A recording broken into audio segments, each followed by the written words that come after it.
Hello, ladies and gentlemen, boys and girls of WWE Universe, and finally, the Great One has returned. And I'm not talking about The Rock. I'm talking about the greatest YouTube channel ever created. It's back. It's really back. And what other way to be back than to review Raw, which was amazing, awesome, incredible. The Great One, The Rock, really did return on Raw, and it was outstanding. But from the top of the show, let's kick it off with Seth Rollins, Dean Ambrose, and John Cena, of course, with Authority, which was a 10-minute promo segment, whatever, which was incredibly boring. Absolutely hated it. It was not entertaining whatsoever. But the next match was the 3-on-3, the Usos and Dolph Ziggler versus Cesaro and Goldust and Stardust. By the way, this match already happened like 5 other times, except instead of Dolph Ziggler, it was Sheamus. They really need to do some better job with the booking of the matches. But whatever. In the match, we had a triple super kick. Where do you see that at? Where can you see that at? It's amazing. But what can you expect when you got the Usos, one of the greatest tag teams in the division right now, and Dolph Ziggler, one of the greatest performers that they even got on the roster altogether since Daniel Bryan is gone and CM Punk is gone? What can you expect? But with all great segments, there always has to be a next segment, which without a doubt would definitely suck, and it did not disappoint with the Rosebuds. Adam Rose and the Rosebuds with Nancy somewhat, whatever, I forgot her name actually. It was a 6-minute promo, which was absolutely shit. The Brooklyn crowd did not care about it because they were booing right from the get go. Adam Rose's character sucks. They need to change it. They need to send him somewhere.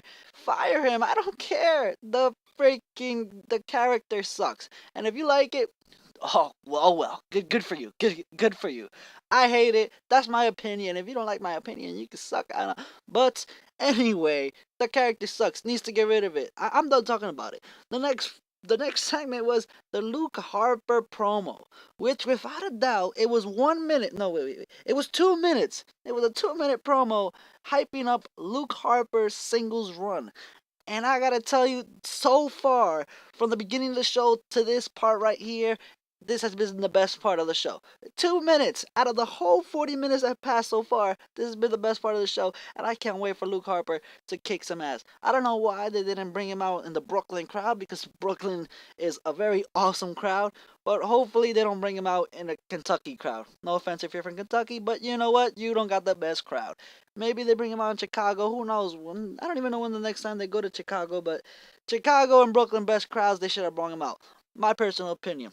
And following with the formula of good segment, then bad segment, out comes Bo Dallas versus Mark Henry. Um, this match was terrible. I'm pretty sure it was by count out. I wasn't really watching, didn't really care. Bo Dallas has lost so much steam since he first debuted. And you know what? You can put the blame on Vince McMahon. He really doesn't like the character. And when Vince doesn't like a character, the character doesn't get pushed. So tell me how Rosebud gets 6 minutes and Bo Dallas gets 2-minute match, which doesn't do anything for his character whatsoever. He didn't even get on the mic, which that's where he truly shines. I don't get it, but whatever. Next up, we are at the 1 hour mark.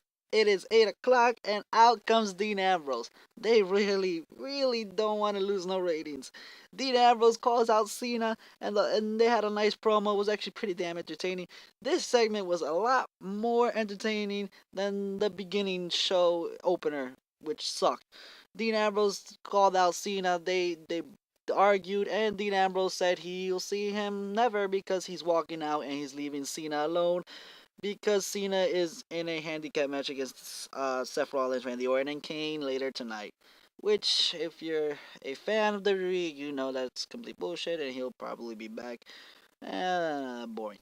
But it was pretty entertaining just because I like Dean Ambrose, and he's one of the best on the mic right now since CM Punk left.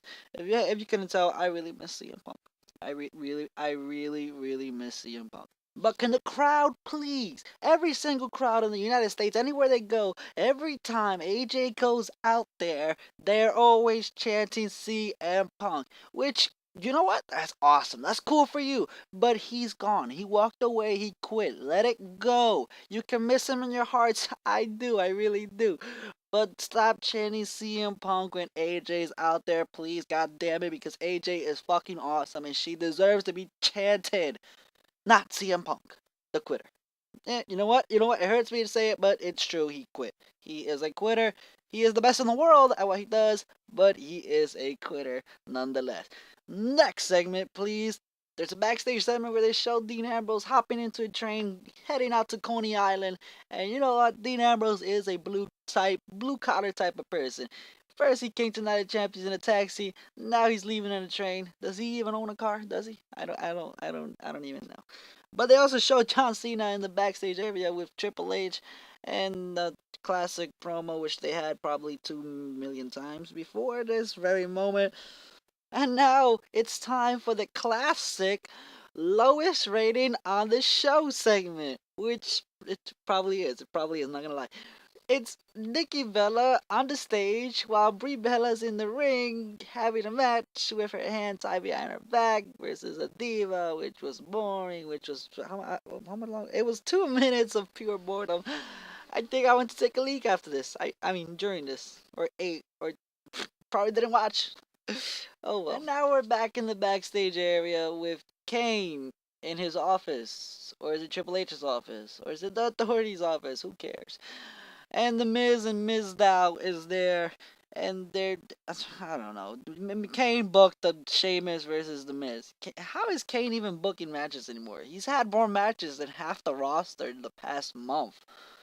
Miz Dow is awesome at the acting stuff he does with Miz. He's one of the best. He's one of the best. He should really have some more time, and especially I'll get more deep into that later on the show when they actually go out there and do what they do. Well, we're back into the ring, and we got Tyson Kidd versus Jack Swagger. This is probably Tyson Kidd's first match on Raw televised in like a year or two, something like that. And it's so surprising that the fans and the crowd are still behind Jack Swagger when he does We the People. But again, it's probably because they're in Brooklyn, and Brooklyn is a fucking awesome crowd. And if they were in Kentucky, again, I don't know why I keep using Kentucky, but Kentucky crowd probably would have not done We the People. Or maybe they did. I don't know. It's surprising me that Jack Swagger's still over. But he did win, and the match was bad. A lot of people say Tyson Kidd is amazing in the ring, but when I was watching the match, and I actually was watching because I thought he was great, it was okay. I think he botched maybe a couple things. I don't really know, but it was not what everybody hyped it to be. So that's my analysis. And if you don't like it, well, you got your opinion. And now is the classic plug for the WWE Network, which if you don't got it yet, it's just $9.99 a month. You should get it. You should probably subscribe right now as you're watching this video because Edge and Christian will be on it all week long. Actually, I don't know about all week long, but they were on it last night, and they're probably still there. You should watch it because Edge and Christian are awesome, especially Edge. Christian is still wrestling, but he's not wrestling. He's still a part of the roster, but he doesn't do shit. But I guess they could do something with Edge. We also get to see Roman Reigns live, but he's just like The Rock. And it's funny because they're cousins because he came to us live via satellite. Awesome. That was awesome. Awesome. The segment sucked. It was about 2 minutes saying everything that all of us already know. I don't know why they want to keep Roman Reigns relevant. It's better if they just keep him quiet, hidden away in a little corner, ready to come back in a surprise to get the biggest reaction ever because the crowd was dead for it. And it was a Brooklyn crowd, and they didn't care about Roman Reigns, which just shows you that Dean Ambrose is way over than Roman Reigns. And even and you know what? They want to shove him down our throats. That's fine. That's fine. But make us care at least. And just showing him saying nonsense that we already know does not make me care at all. Then they showed a hype video for the Kane and Undertaker DVD, which I'm probably gonna get because that was a freaking awesome hype video, and I really want to watch them again. And you gotta compare Kane from the past and Kane for the present. It's totally different. And then they had the Matadores out there versus fucking Slater Gator. Nobody cared. It was squash match. I'm not even gonna go over it. But then the oh my man, I'm ecstatic. I'm hyper. That's the cover of this video right here. The Rock did his epic return, and it was kind of quiet and kind of not. Some people knew, some people didn't know. Well, most people didn't know. I was one that didn't know, which was awesome to be surprised. So The Rock came out. He confronted Rusev.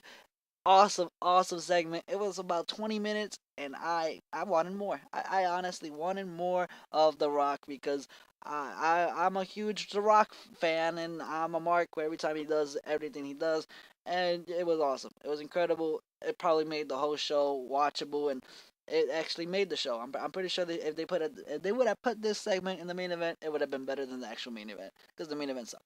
This segment made the show for me, and you know what? If it made the show for you, let me know in the comment section below because it really did for me. By the way, Rusev definitely got a huge, mega rub off The Rock. They really are trying to build this guy into a superhuman, super main event, future main eventer, and there's no other way to do that than by putting him in the same ring with the Great One, the Brahma Bull, The Rock, the most electrifying man in sports entertainment. How can you be in the ring with him at this level? I don't know, but Rusev definitely went from a relatively known person to holy shit, this guy can actually be something person. You know what I mean? And they're really building him up to hopefully a Cena feud in the future. I say hopefully vaguely because, as we all know, anybody that feuds with Cena is doomed to die. It's just kind of fact. Where's Bray Wyatt? Anybody see Bray Wyatt? And that all happened as soon as he went to feud with Cena. You see where I'm going with this? Next, we had AJ and Emma versus Alicia Fox and Paige. Didn't Emma get fired? I'm pretty sure Emma got fired a couple years ago. Whatever. AJ didn't care about Emma. She walked out at Emma, and the whole match went for about 6 minutes, and Paige got the victory over Emma.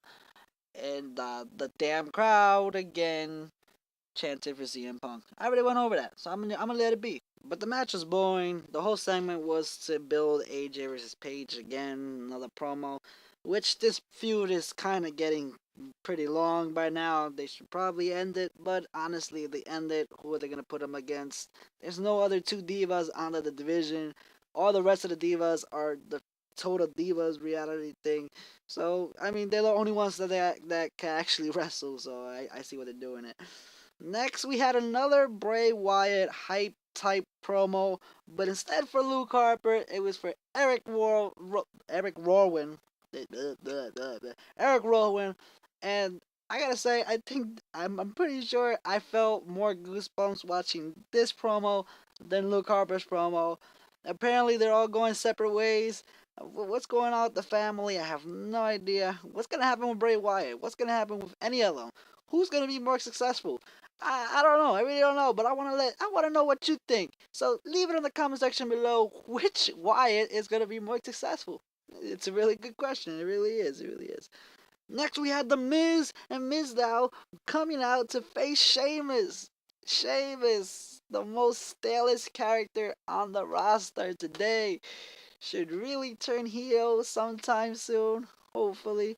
Miz got a good character. He actually, it's a really entertaining character, but I just don't like the fact that they just flip flop to Sorrow and the Miz. It makes both stories just blah and boring for me. And like I was saying about Mizdow, the whole crowd was chanting for Mizdow.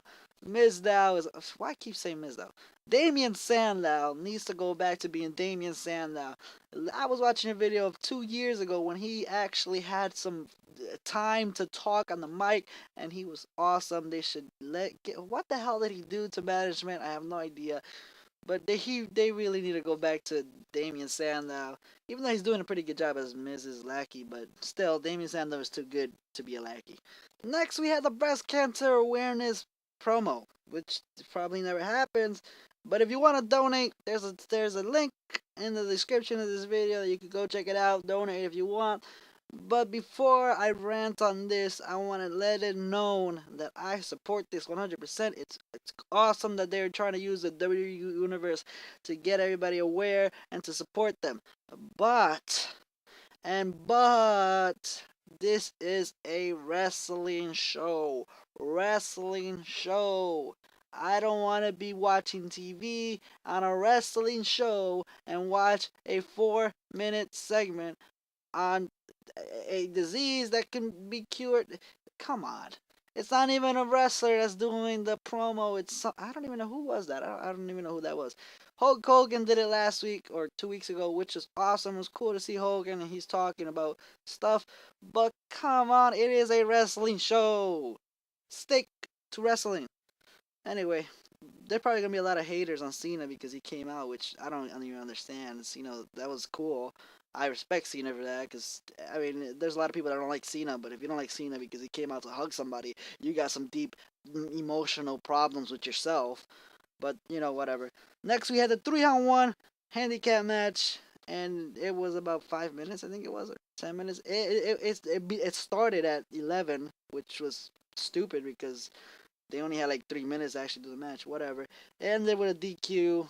3-on-1 beatdown until Dean Ambrose came out, saved Cena with a hot dog cart, and sprayed Randy Orton and Kane with mustard and ketchup. It was pretty funny.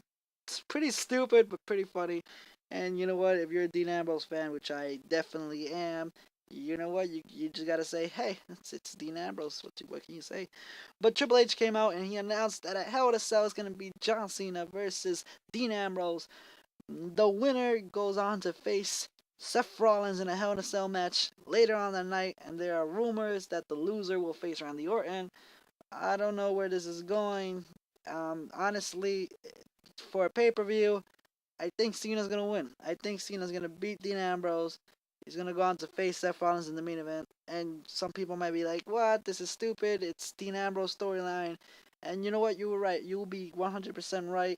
It'll make more sense if Dean Ambrose won. But honestly, deep down, can you really see Dean Ambrose and Seth Rollins closing the main event of a pay-per-view? I can't see it. I don't see it. Maybe they go for it, maybe they don't. But honestly, I think it's going to be Cena that wins, and Cena's going to have the main event spot with Seth Rollins. And maybe they do something stupid like Randy Orton attacks Dean Ambrose during the match, and then they set up Dean Ambrose as his Randy Orton.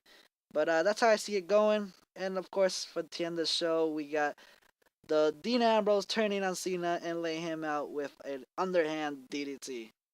That's pretty cool. Pretty cool. Pretty cool. The Brooklyn crowd definitely digged it, and it was pretty cool.